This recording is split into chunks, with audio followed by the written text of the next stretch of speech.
Thanks for joining us as we take a closer look at the movie Twisters, otherwise known as... You don't face your fears, you ride them. Ooh, yeah. Take the bull by the horns. My name is John Newton, science fiction author, and this is... Eric from Your Brother in Christ. And we're going to take a look at this movie that's now out in the theaters. It's kind of a sort of, maybe not really a remake, but it's a part 2 for something that came out a long time ago. In a world where nature's fury knows no bounds, new generation of storm chasers must confront the most powerful tornadoes ever seen. With cutting-edge technology, yield and unyielding determination, they face the ultimate test of courage and survival. Brace yourself. The storm is coming again. Eric, on a scale from 1 to 10, how would you rate this movie? I'd put it at like a 7.5. Ooh, 7.5.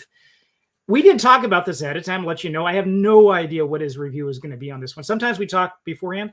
I also did a 7.5. So, and we're not always on the same sync. So this is a little bit different with having it like this. So Twisters is a 2024 movie directed by Lee Isaac Chung. It's an electrifying sequel to the 1996 classic Twister. This is 28 years later. Now, this film revives the storm-chasing genre with cutting-edge visual effects and heart-pounding action, and I think fairly compelling narrative.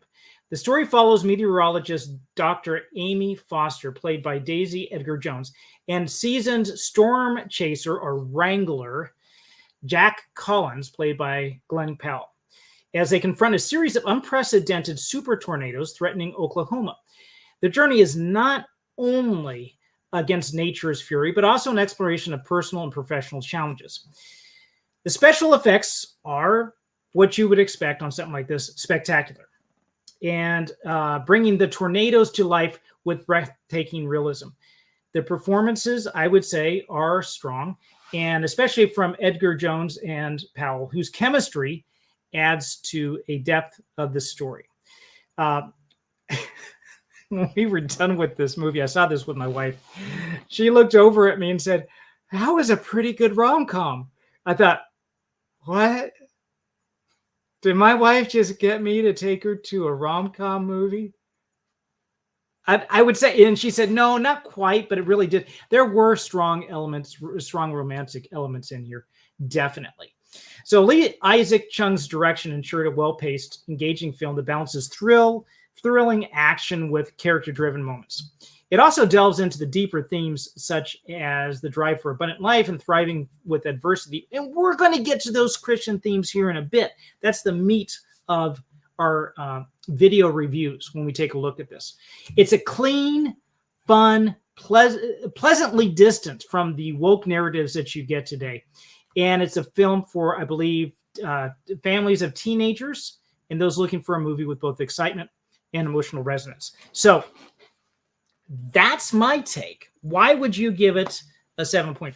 All in all, I thought it was very well done. The characters were decent. I wasn't sure at the beginning with the first set of people that you're introduced to, but I think all in all, it ends up pulling together with good characters, good issues, and they touch on some topics that they don't explore, which is quite interesting, which I'll get to later on. But all in all, I thought this was well done. Again, it wasn't any of the woke garbage. It wasn't the main character's female lead. Wasn't forced into the role. Mm-hmm. It was a natural flow of the character. You had a masculine man who plays a part in it. Not bashed too much. Well, in the beginning, I would say that he was kind of bashed a little bit.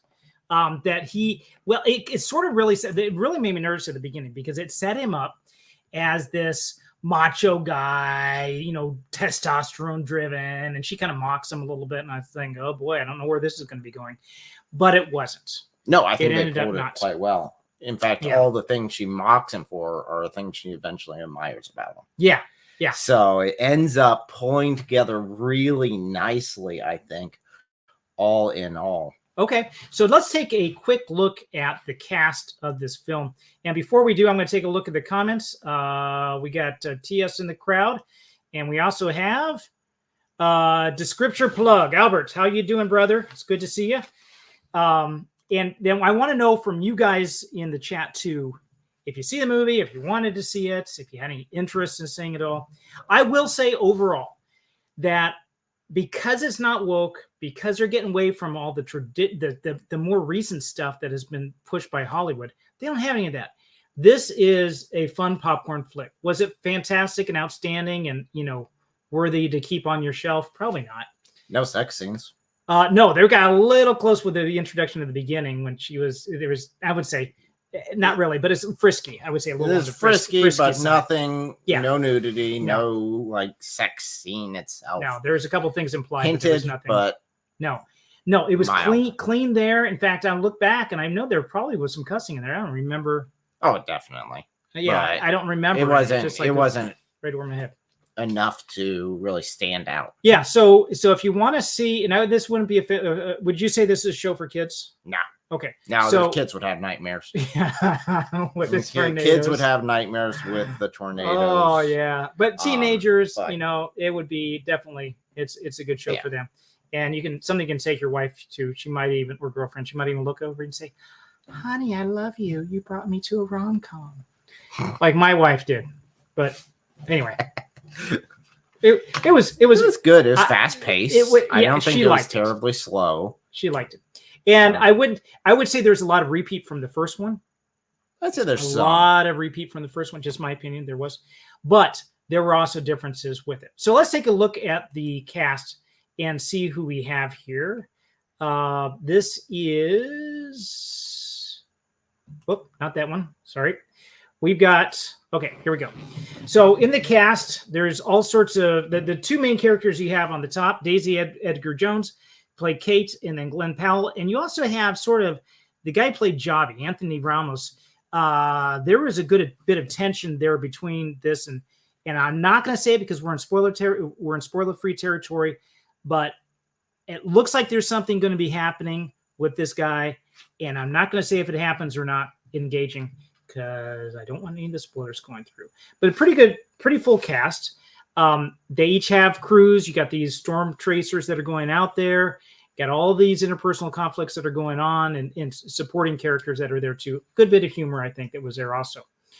So Albert said it was decent. Oh, you've seen it.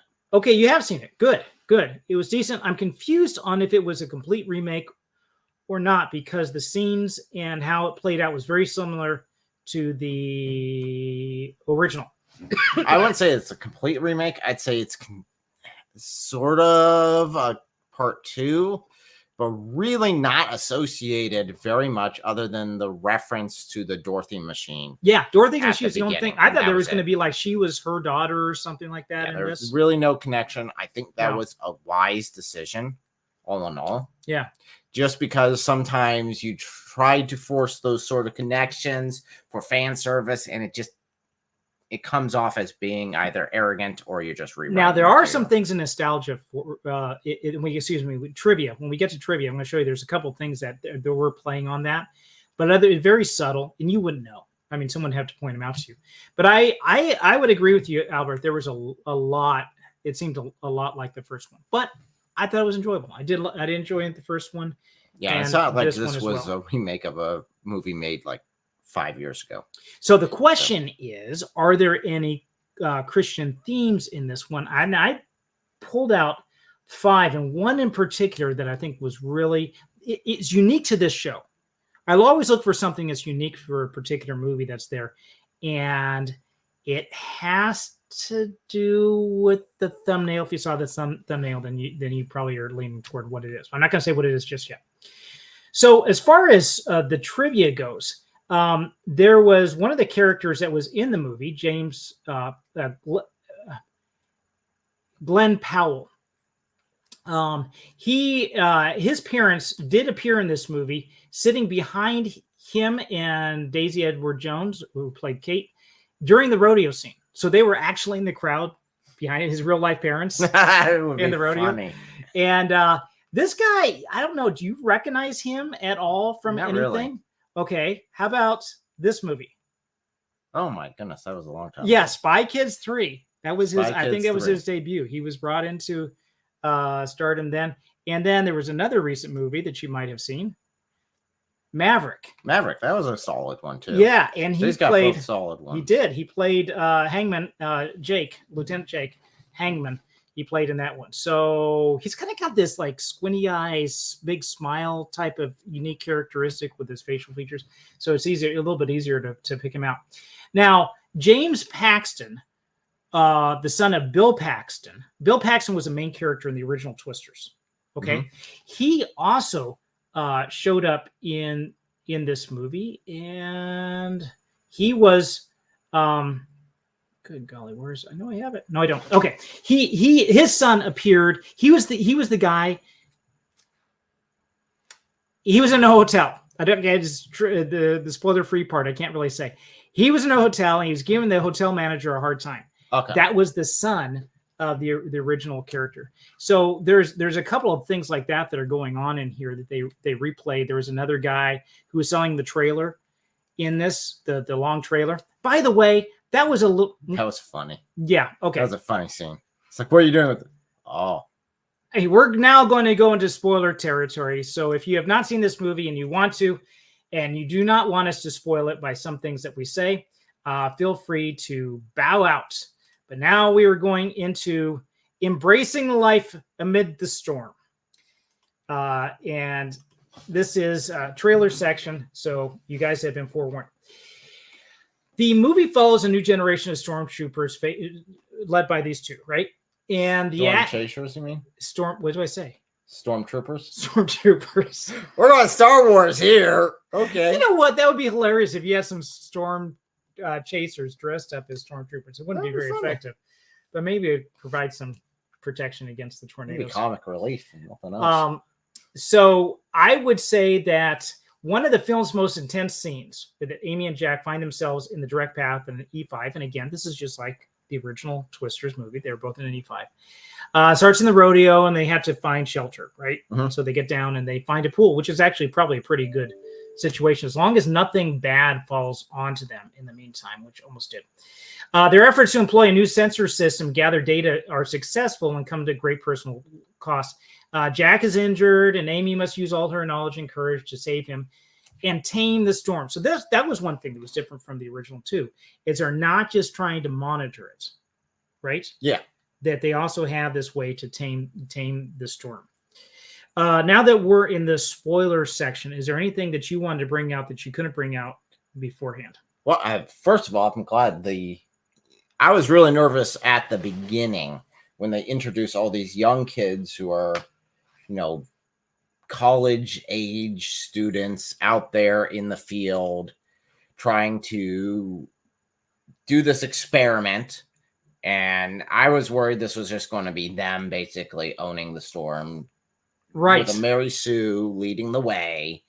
And there you go. It's all happy. No, it didn't. And they ended up having their accident, of course, and losing. So now she's got this ghost. That's what you call in writing. You call it a ghost. Oh, yeah. A scar that she has to struggle with to get back in there. And I just showed part of the trailer where she goes and talks to other people. There's Paxton. That's Jake that's coming in.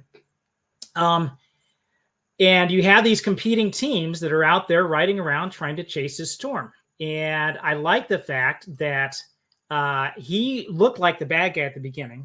Kind of looked like the bad guy. I did notice that there was not a competing goal.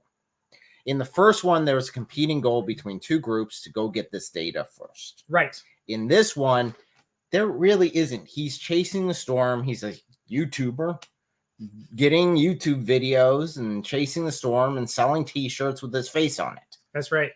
That's wild.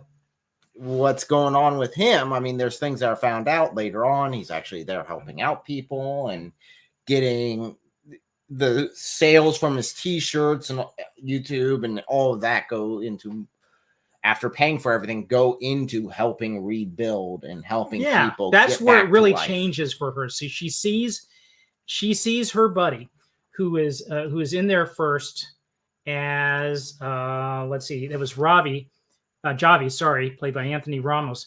He ends up basically selling his soul so he can get finance, where she was following him. He was the good guy, but it ended up that he's well-intentioned, but he's playing the shady side. Yeah, they right? flipped that on you, and I thought that was a pretty decent.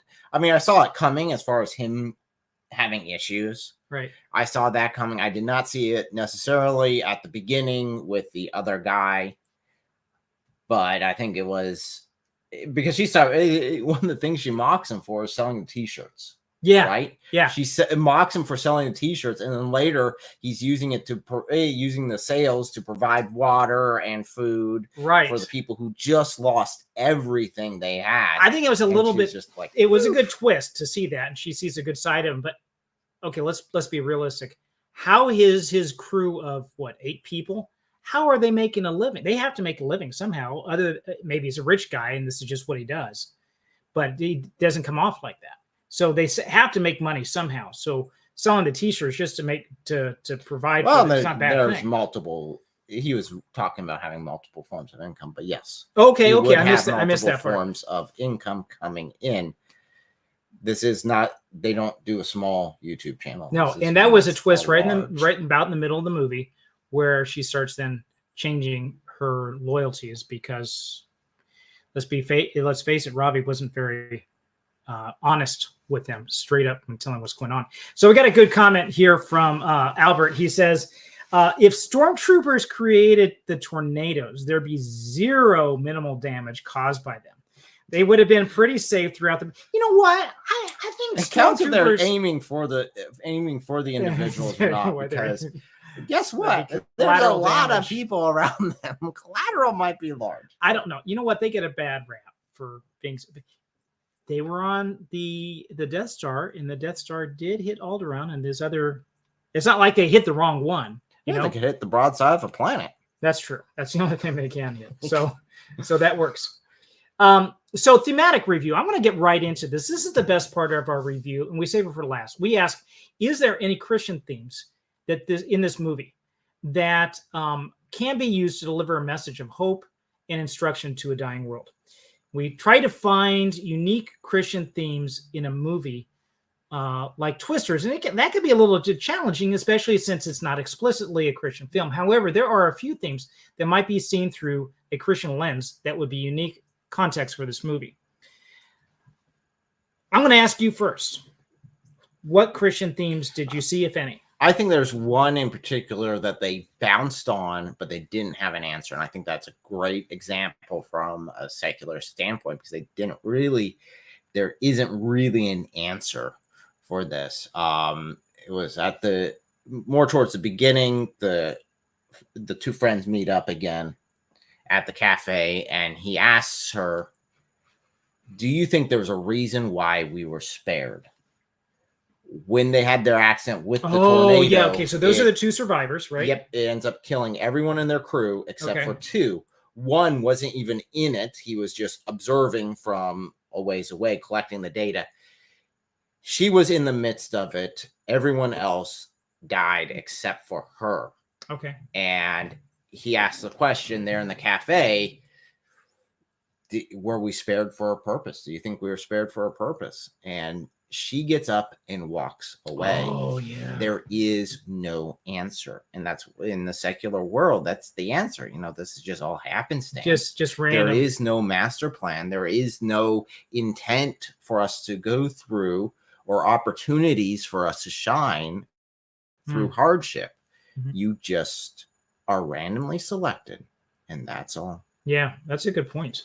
So Christianity offers, that's a really good thing. So if you're sitting down with this, watching this with somebody, you know, who knows, they're not a believer, or if they are a believer, you can ask this a deeper question and say, why is it that natural disasters, bad things happen to good people? And this is a question I think the disciples asked Jesus too. He says, and then Jesus does answer. There's going to be beyond the scope of this, unless you want to go into that one.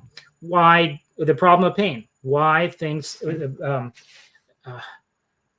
bad things happen to good people? The first thing you'd say is, well, there are really no good people. So we're all sinners. We've fallen short of the glory of God, and we're living in a fallen world. So these things do happen, but God does have a greater plan overall.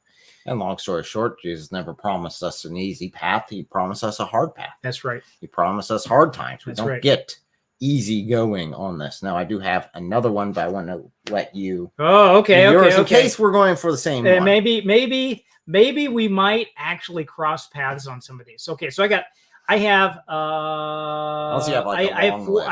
I do have a bit of a list, but I'm going to try to touch on this real quick. Okay. 4 of them. God's sovereignty over nature. This is kind of maybe a little bit what you were just talking about here. The film's depiction of powerful tornadoes could be seen as a reminder of God's control over the natural world, demonstrating his power and the limits of human understanding and prediction. So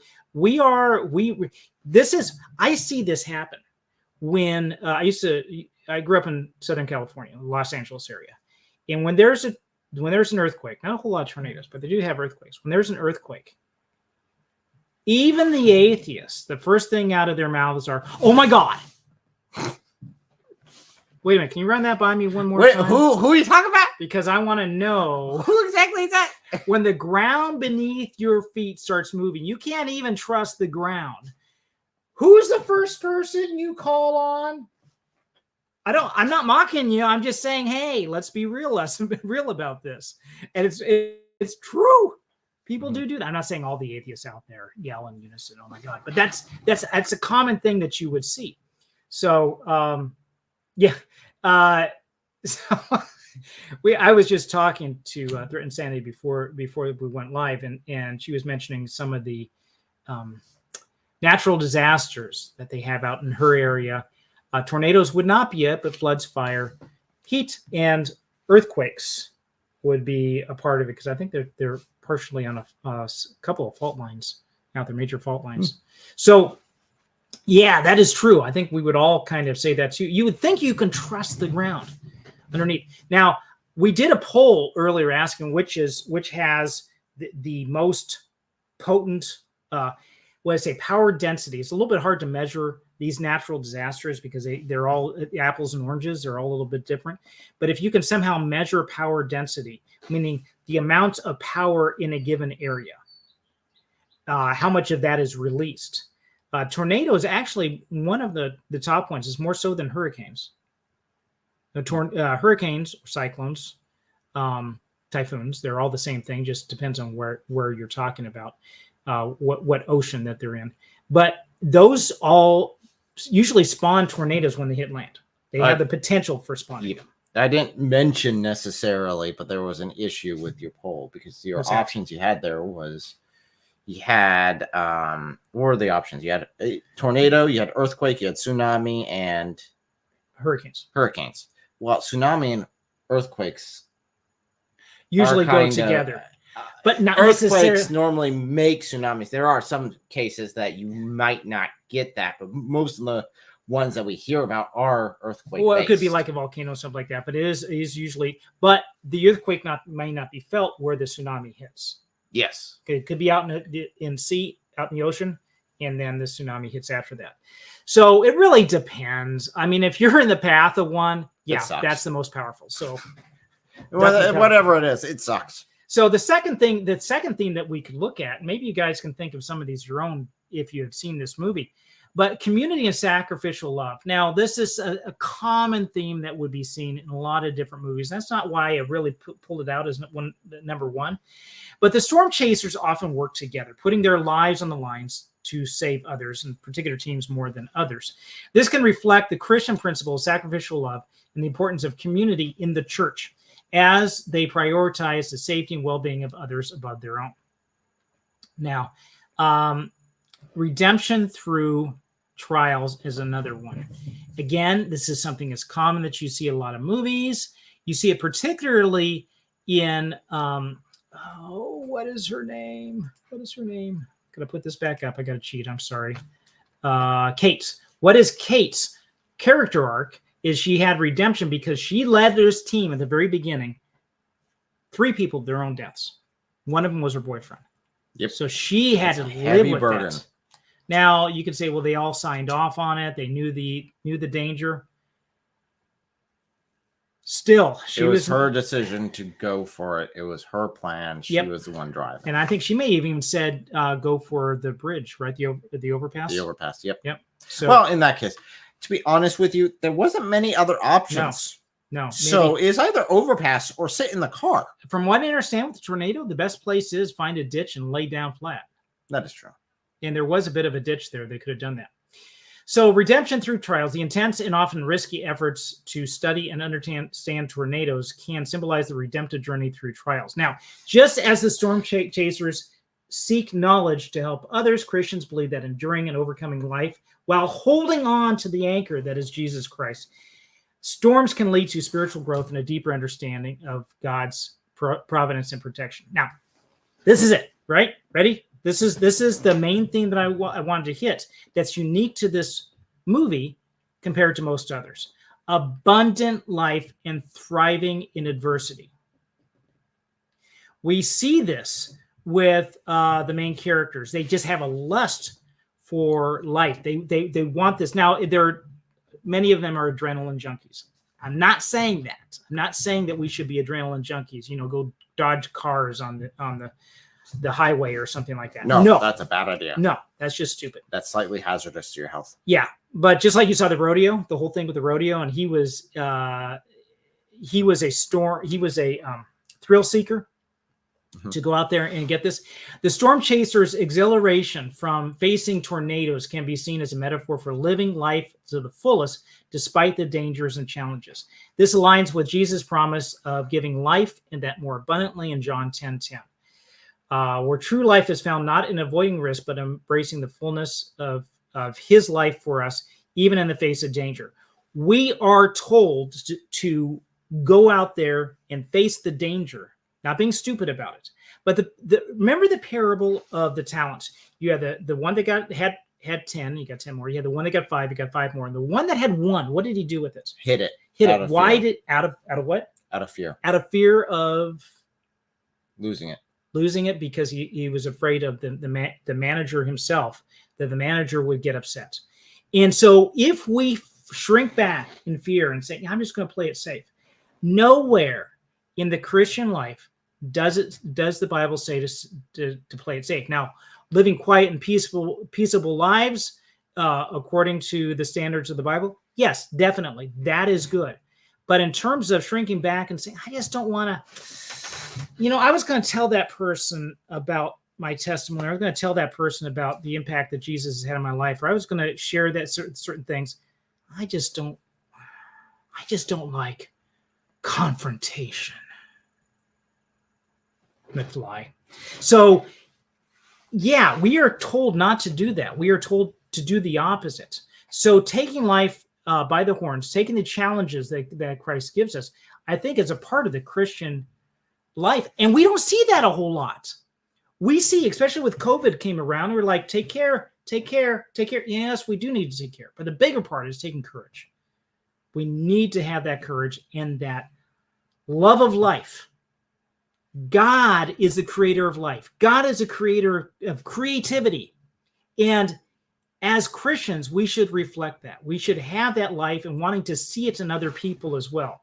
So I think all of that puts it up as being probably the main theme of this movie. Do you have anything that you wanted to add to? You said you have another theme. I have another correct? theme. If one last one there is about fear itself, which you kind of touched on. I think one of the guy main character, I forget his name. What is his name? Cheat Sheet. Cheat Sheet. Cheat Sheet. What's the guy's name? Which one is it? Tyler. Okay, Tyler, the storm chasing dude. Yeah, the storm wrangler. He's not doing it because he doesn't fear tornadoes. He has a healthy fear as far as he is afraid of them, but he doesn't let that rule him. And I think that it's critical because bravery is not the lack of fear. It is the ability to overcome it in spite of fear. That's true. And regarding courage, I forget who said this, which philosopher said this, but courage is the first of all the virtues, because without it, none of the others can be fulfilled. And this is what Tyler had said in the movie. He said, don't face your fears, ride them. So you do have to face your fears, but he's saying take the extra step and to ride them, to go through. And we can't shrink back from the devil. We can't shrink back from the world. Who cares if we lose our reputation? What is our reputation in this world anyway? Even we should not even be afraid of losing our jobs. Why? Because whatever company we're working for ultimately is not our provider. Our provider is God. And if we compromise our morals, compromise our values or ethics because we need to keep our job, we need to answer. We will stand before the throne in heaven and we'll have to answer for each one of those. God he provides. He will provide for all of it, all Christians. I'm not saying we're going to have $1 million. I'm not saying we're going to win the lottery, but there is provision there. So when you get down to it, the natural high that we get from risky behavior and the drive for life that's not what we're looking at. We're looking at the full life that God has for us, and the hope of seeing that full life in others is what we should be striving for. And these elements then are part of a Christian life, and we just seeing the love and the passion that these people have, just the woohoo, just going straight out there for it. That is, I think, love and passion that we should all have as believers. So coming up, I do want to put a shout out for the new book that just hit. Tomorrow it's going to be on Kobo, Apple, and Barnes & Noble and others. Right now it's on pre-order. It will be fully out tomorrow, and it had come out on Amazon earlier this week. When the line between human and machine blurs, trust becomes a dangerous illusion. This is a science fiction story, short story, but it's also one of those things that you can use maybe to share the gospel, because there's questions that are asked in here about human soul, about what the human soul is, and we did a video not too long ago talking about some of these deeper questions that are involved. And the big 2 question. days ago, you talking about the one on my channel? Yes. Okay, that one. And we also did one too. So both of those. And what was the big question we were asking on that one? Does AI offer immortality? Yeah, there's that lust for immortality for people who are not Christians, because Christians, we already have it. In fact, unbelievers also have immortality. The question is not are you going to live forever, but location. That is important. And so I have this is the second book in not so much a series, but in the group of our Tech. A Taste of Earth is first, and there's this one, and there's another one that's going to be coming out, Cohesion Lost, in a few weeks. That's next month, and we're going to continue pumping this through. We want to change culture. We want to have an impact on culture where Christians are in these stories are not just the kooky bad guys, the weird, backwards, uneducated, gun-toting, gun-shooting yahoos that want to destroy everybody around them, the bigots out there. So we want to be able to put another face on there as well to show you what's really there. So coming up also, iRobot, review on iRobot early Thursday morning. This is going to be with Jono, the culture crusader from Australia. Thank you. And then next week, your brother in Christ and I are going to be taking a look at Battle Los Angeles. Now, this was a viewer choice. I'm kind of surprised this was the choice. I know. I thought this was like a B. We put that out there as a poll, and it was not the first. And so I called it. I said, hey, we're going to do a review on another movie, and this actually came out on top. I thought it would have been more on bottom. War of the Worlds was the one I thought it was going to be, and originally when the poll came out, it was. But as more and more people voted, Battle Los Angeles is the one who came out. So we're going to be doing that and see how many, we can count the earthquakes and tornadoes in there and see how many that is. But there's an alien invasion with it. So are there any Christian themes there? Can that be pulled out? We'll find out. So until then, we wish you guys a great week and hopefully see you on Thursday morning, at least our time, 7 a.m. Eastern Standard Time. Slightly, it's going to be an hour earlier because I need to be able to catch the right time zone with Jono out in Australia, and looking forward to it. So we'll see you guys then.